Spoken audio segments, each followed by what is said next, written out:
जी। ऐसे साल का अपने को 50-60 लाख तक मेरा खर्चा है। मिनिमम वन करोड़ तक होता है। तो 50 लाख तक मेरा नेट प्रॉफिट बोलेंगे तो वन सीआर तक आता है। नमस्कार भाइयों, इंडियन फार्मिंग टेक्नोलॉजी चैनल में आपका एक बार फिर से स्वागत है। दोस्तों, आज मैं पहुंचा हूं महाराष्ट्र में। यहां पर मैं आपको ऐसे युवा साथी से मिलाऊंगा जो पहले जॉब करते थे, आज ये खुद 10 से 12 लोगों को जॉब दे रहे हैं। और दोस्तों, इतना बड़ा जो सेटअप इन्होंने बनाया है, ये लाखों नहीं करोड़ों का है। ये सिर्फ और सिर्फ बकरी पालन से ही इन्होंने बनाया है। दोस्तों, पूरे सफ़र के बारे में बात करेंगे, किस तरह से बकरी पालन शुरू कर सकते हैं और उनका जो अनुभव है वो भी मैं आपके साथ साझा करने की कोशिश करूंगा। तो चलिए दोस्तों, वीडियो शुरू करते हैं। सर नमस्कार। नमस्कार। क्या हाल है सर? आपका welcome to Kapila Krishi and goat farm. जी, आपका फिर से एक बार Kapila Krishi and goat farm में स्वागत है और आपके दर्शकों का भी बहुत बहुत स्वागत है Kapila Krishi and goat farm में। धन्यवाद सर, थैंक यू। दोबारा विजिट करें, मौका दिया आपने दोबारा विजिट करने का, उसके लिए बहुत बहुत धन्यवाद। थैंक यू सर, हमारे जो नए दर्शक जुड़े हैं, हाँ जी, हाँ जी। अपना परिचय आप दीजिए सर। सर, मेरा नाम है नीलेश अनिल जादव। मैं Kapila Krishi and goat farm का बिजनेस ओनर हूँ। तो आप जो ये फार्म पे रुके हैं, ये Kapila Krishi and goat farm at post Madad, taluka Daund, जिला डिस्ट्रिक्ट पुणे, यहाँ पे है। यहाँ से भिगवन जो है वो नज़दीक की सिटी है जो 20 किलोमीटर पे, और कुरकुम MIDC 5 किलोमीटर पे। पुणे सोलापुर हाईवे से हार्डली 1-1.5-2 किलोमीटर अंदर है। यानी महाराष्ट्र में है। ये महाराष्ट्र में है। हाँ सर, टेक्निकल चीज़ें बाकी बाद में बात करेंगे, पहले अपना एजुकेशन बैकग्राउंड बताइए। ओके। एजुकेशनली मैंने बहुत अच्छा एजुकेशन किया था। एक्चुअल में मेरा MSc स्टैट्स और MBA फाइनेंस हुआ है। MBA फाइनेंस करस्पॉन्डेंट कोर्स किया था और फुल टाइम मैंने MSc स्टैट्स किया हुआ है। उसके बाद मैंने IT फील्ड में जी। बड़े बड़ी कंपनीज़ में, जैसे TCS हो गया, एक्सेंचर हो गया, कैपजेमिनी हो गया, इसमें 13 साल तक नौकरी की है। और उसी के पैरेलल में हम ये गोट फार्मिंग भी कर रहे थे। अभी गोट फार्मिंग को भी ऑलमोस्ट अभी 14 साल हो गए। पिछले 1.5-2 साल से मैं फुल टाइम अभी ये गोट फार्म में ही हूँ। जी, आपने जॉब छोड़ के गॉड फार्मिंग के अंदर क्या देखा, क्यों आप गॉड फार्मिंग के नहीं अंदर नहीं, आए? जॉब छोड़ के नहीं किया था, जॉब पैरेलल में किया था पहले तो। और उसके बाद जब मेरा इनकम उतना हो गया है कि जैसे मेरे को तो 36 लाख का पैकेज था जी। ऑलमोस्ट। तो मेरे को 2-2.5 लाख रुपए मेरे को हर महीने आता था। जब मेरा इनकम यहाँ का उतने तक चला गया, तब मैंने जॉब छोड़ा है। मतलब अभी 1-1.5 साल हो गया है मैंने जॉब छोड़ा है। उसके पहले तो मैं parallelly job with goat farming करता था। सर, इतना बड़ा फार्म है, कितने एनिमल हैं और डेली का खर्चा कितना आता है इस फार्म को रन करने का? हर महीने का हमारा 3 से 5 लाख के बीच में खर्चा आता है। लेबर का पेमेंट 1-1.5 लाख रुपए होता है। उसके बाद यहाँ का मैं रेंट भरता हूँ 1.5 लाख रुपए, और बाकी चारे का वगैरह खर्चा वो सब मिला के 3 से कम 3 लाख और ज़्यादा से ज़्यादा 5 से 6 लाख रुपए तक आता है। ऐसे साल का अपने को 50-60 लाख तक मेरा खर्चा है। प्रॉफिट कितना ले लेते हैं सर? प्रॉफिट मेरा अराउंड 1.5 to 2 CR तक भी होता है कभी कभी।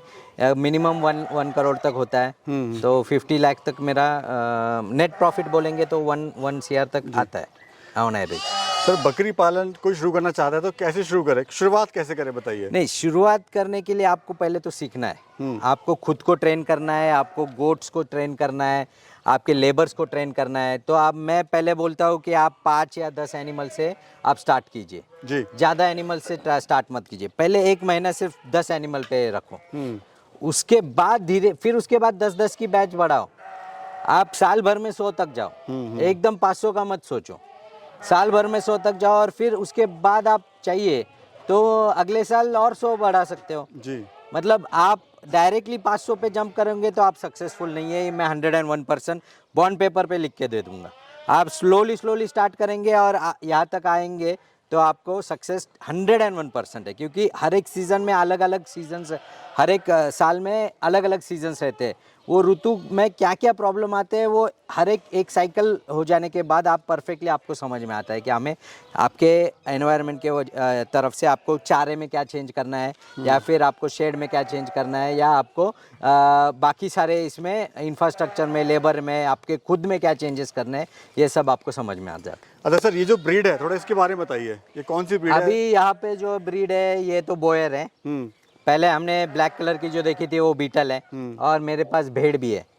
तो ये बोयर, ये इम्पोर्टेड बोयर है, साउथ अफ्रीका से इम्पोर्ट होके आई हुई है। पहले हमारे यहाँ पे नीमकर सीड ने ऑस्ट्रेलिया से इंपोर्ट करके लाई थी, बाद में ये south African champion blood lines लाए हुए।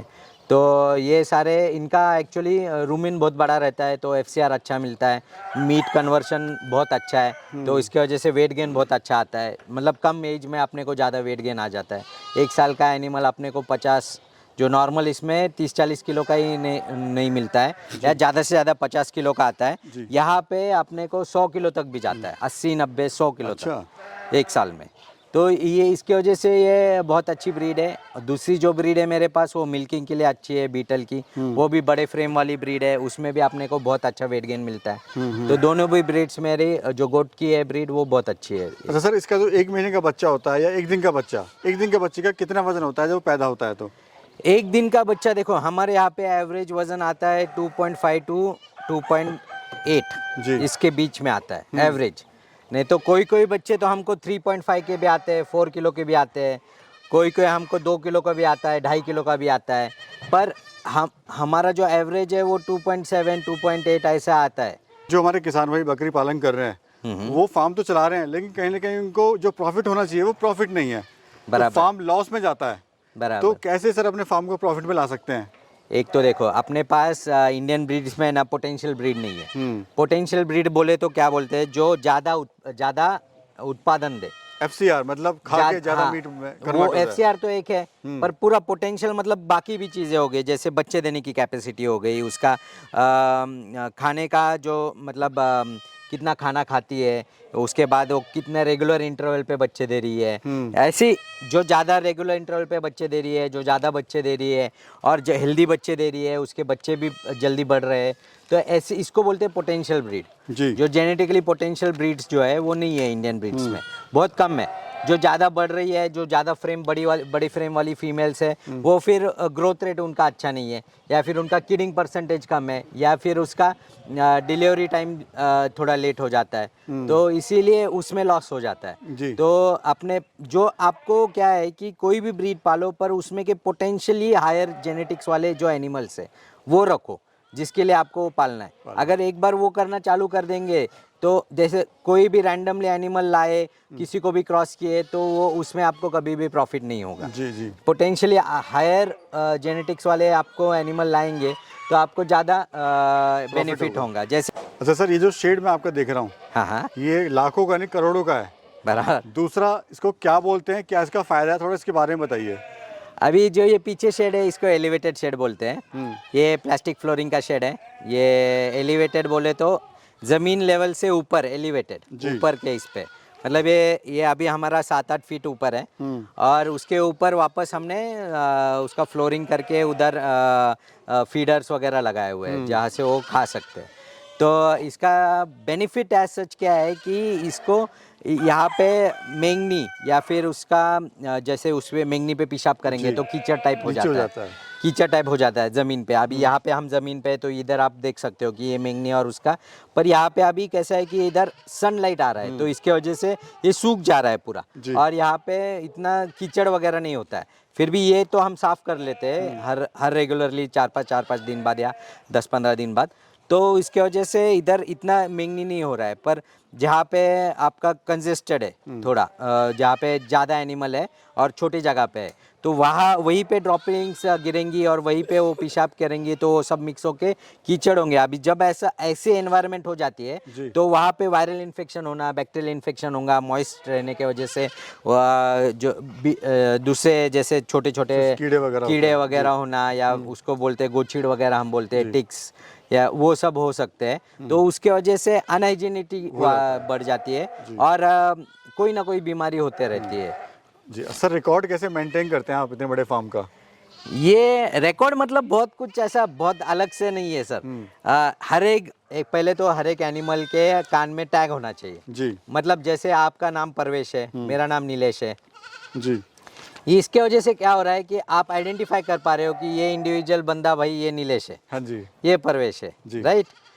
इनको कैसे, ये तो बोल नहीं पाएंगे ना भाई, बै सब बै ही बोलते हैं, ये बोल नहीं पाएंगे मेरा नाम क्या है। तो इसके लिए हमने उसको टैग डाला है। मतलब जैसे कैदी नंबर 786 रहता है, वैसा ये सब मेरे कैदी है। यहाँ पे सब टैग नंबर के ऊपर नंबर है। से। उनका डेट ऑफ बर्थ रहेगा, वो कब पैदा हुई थी, उसको कब क्रॉसिंग किया है, फिर उसको कब बच्चा देने वाली है, जी। ये सब रिकॉर्ड उस पे रहेगा। पूरा ब्लड लाइन माँ बाप से लेके दादा माँ दादी बाप सब। से दादा दादी। सर आप भी मेहनत कर रहे हैं, जो बाकी फार्मर है वो भी मेहनत करते हैं, बराबर। लेकिन क्या कारण है वो लॉस में चले जाते हैं और आप प्रॉफिट की तरफ बढ़ रहे हैं? कमी नहीं, क्या है? थोड़ा मार्गदर्शन करिए सर। नहीं, मेन क्या है कि आप फेल जो होते हैं ना, उसके बाद में ऊपर नहीं उठते, उसके ऊपर सोल्यूशन नहीं निकालते, तो उसके वजह से लॉस में जाते हैं। अगर आप उस पे सोल्यूशन निकालते जाएंगे, जैसे फीड का हो गया, अभी ये साल आपको महंगा गया, तो उसका फीड कहाँ से हमें सस्ता मिलेगा, जी। ये अगर ढूंढेंगे, वो सस्ते फीड का आप सोर्स ढूंढेंगे, या सस्ते आप कॉन्सेंट्रेट का ये करेंगे, जी। तो आपका वो एक प्रॉब्लम रिजॉल्व हो जाएगा। फिर लेबर का प्रॉब्लम रहता है किसी के पास कि लेबर्स नहीं टिक रहे जी। वगैरह, तो वो भी आप खुद ध्यान देंगे ना, तो लेबर का प्रॉब्लम उतना नहीं होता जी। है। तो वो आप इंस्ट्रक्शन ठीक तरह से देंगे, क्योंकि वो भी लोग ही है। जी। अब आपका प्रॉब्लम रहता है, Management। ओनर का नहीं, ओनर का ही प्रॉब्लम रहता है, लेबर का कभी प्रॉब्लम नहीं रहता। हाँ। ओनर को अगर अच्छी तरह से लेबर को मैनेज करने को आया, तो वो हो जाएगा। किड्स मैनेजमेंट का हो गया, आपके बच्चे नहीं बचते हैं, या फिर आपका जो हेल्दी स्टॉक है उसमें बीमारियां है, वो हेल्दी नहीं है। बहुत सारे लोगों को समझ में ही नहीं आता है कि भाई जब हेल्दी एनिमल रहेगा तब उसका क्रॉसिंग करेंगे, और फिर वो हेल्दी 5 महीने हेल्दी रहेगा, तो उसको जो बच्चा होने वाला है वो बहुत हेल्दी होने वाला है। सर थोड़ा बताइए कमर्शियल गॉड फार्मिंग के बारे में, कि कमर्शियल गॉड फार्मिंग क्या है और कैसे शुरू कर सकते हैं, या किस तरह से उसको प्रॉफिट वगैरह में ला सकते हैं? देखो, कमर्शियल गोट फार्मिंग और ये इसमें कुछ इतना बड़ा डिफरेंस नहीं है। कमर्शियल गोट फार्मिंग में हम स्टॉल फीड करते हैं। जैसे ट्रेडिशनल गोट फार्मिंग में क्या होता था कि लोग चराने के लिए लेके गए, 4-5 एकड़ तक घुमा के लेके आए और खिलाए, फिर जी। उसको बच्चे हो रहे, कभी नहीं हो रहे, उसका रिकॉर्ड मेंटेन नहीं है। फिर कभी बच्चे मर रहे, या कोई वायरल इन्फेक्शन आ रहा है, उसमें बच्चे मर रहे हैं, या बड़े एनिमल बीमार गिर रहे हैं, या उनका डीवर्मिंग अच्छी तरह से नहीं हो रहा है। कई जगह पे गया है, वहाँ पे दूसरे टाइप के वर्म्स है, या फिर फ्लूक वर्म्स, बहुत सारे टाइप्स के वर्म्स रहते हैं। तो जैसे उधर का पानी पिया, तो उसके वजह से दूसरा वर्म्स हो गए। तो इस टाइप से क्या होता है कि उनमें वो रिकॉर्ड नहीं रख पाते कि ये पोटेंशियली हायर एनिमल है, अच्छा ये ज़्यादा बच्चे देने वाला एनिमल है। वो सिर्फ अपने माइंड में रखते हैं जी। कि इसने पिछले बार बच्चे दिया था, इसका हेल्दी बच्चा हुआ था। तो उसमें अपने को, जैसे जब तक टैग नहीं देते हो, नाम नहीं डालते हो, तो हम रिकॉर्ड नहीं रख सकते कि भाई एक्चुअल में इसने कितने बच्चे दिए थे, कितने हेल्दी बच्चे दिए थे, इसके बच्चे थे वगैरह वगैरह। तो अगर आप वो सब कमर्शियल इसमें हम रख सकते हैं, इसको कहीं घुमाने नहीं लेके, अच्छा पानी खिला सकते हैं, अच्छा चारा खिला सकते हैं, तो हमें उसको बच्चे भी अच्छे मिलेंगे, रेगुलर क्वांटिटी में मिलेंगे, हेल्दी मिलेंगे। तो ये सब चीज़ें आप कमर्शियल गोट फार्मिंग में ही कर सकते हैं। आप घुमाने के लिए लेके जाएंगे तो तब आप नहीं कर पाएंगे, क्योंकि उसमें क्या होता है कि आप तो पहले तो रिकॉर्ड नहीं रख पाते हो, बच्चे कहीं फील्ड पे हो रहे हैं, यहाँ पे घर पे हो रहे हैं, कहीं पे, मतलब उतना ऑर्गेनाइज नहीं हो सकता है। कमर्शियल गोट फार्मिंग में ऑर्गेनाइजेशन आता है। सर फीड मैनेजमेंट के बारे में बताइए आप। देखो, फीड मैनेजमेंट हम तो वो बोलते हैं कि देखो, हम जो कर रहे हैं वैसा मत करो, पर हम जैसा कर रहे हैं, मतलब जैसा हम ढूंढ रहे हैं कि सस्ता फीड कौन सा मिलेगा, उस तरह से कीजिए। बहुत सारे लोग क्या बोलते हैं, सिर्फ चारा खिलाने पे ज़्यादा ये करते हैं, और कॉन्सेंट्रेट दाना जो है उसको वो खिलाते नहीं है। वो जैसे कि एक 50 किलो का एनिमल है, 50 किलो के एनिमल को आपको आधा किलो तो भी दाना कंपलसरी देना है, कम से कम। और अगर वो 3-4 लीटर दूध दे रहा है, तो हर 2 लीटर या 2.5 लीटर के पीछे आपको 1 किलो उसको दाना जाना चाहिए। अगर वो 2.5 लीटर दूध दे रहा है, तो उसको 1 किलो दाना जाना चाहिए कम से कम। ये उसका मिनिमम रिक्वायरमेंट है। नहीं तो वो उसका बॉडी क्या होता है, श्रिंक होता है, उसका मस्कुलर लॉस होता है, मसल लॉस होता है, क्योंकि वो प्रोटीन कहाँ से निकालेगा, मसल को खाएंगी उसकी बॉडी। जो दूध देने के लिए जो ये लग रहा है, उसके लिए मसल के ये लगेंगे। जैसे बहुत बार होता है कि कॉन्सेंट्रेट हम नहीं खिलाते और सिर्फ चारे पे कॉन्सेंट्रेट कर रहे हैं, तो एक्चुअली कॉन्सेंट्रेट खरीदने के लिए बड़ी गाड़ी के लिए बहुत ज़्यादा पैसा लगता है, या चारा हमें खेत से मिल जाता है फ्री में, तो चारा डालो जितना डालना है उतना, और कॉन्सेंट्रेट ना डालो, तो उससे आपको ये नहीं होगा। अगर आप प्रॉपर बैलेंस फीड देंगे। बैलेंस डाइट होना जरूरी है। बैलेंस डाइट होना चाहिए, क्योंकि अगर आप सिर्फ ज़्यादा कॉन्सेंट्रेट भी देंगे जी। और उसको चारा नहीं देंगे तो फाइबर जो है वो नहीं मिलेगा उसको। जी, फाइबर नहीं मिला तो उसका डाइजेशन सिस्टम इतना अच्छा नहीं नहीं रहेगा। हो पाएगा।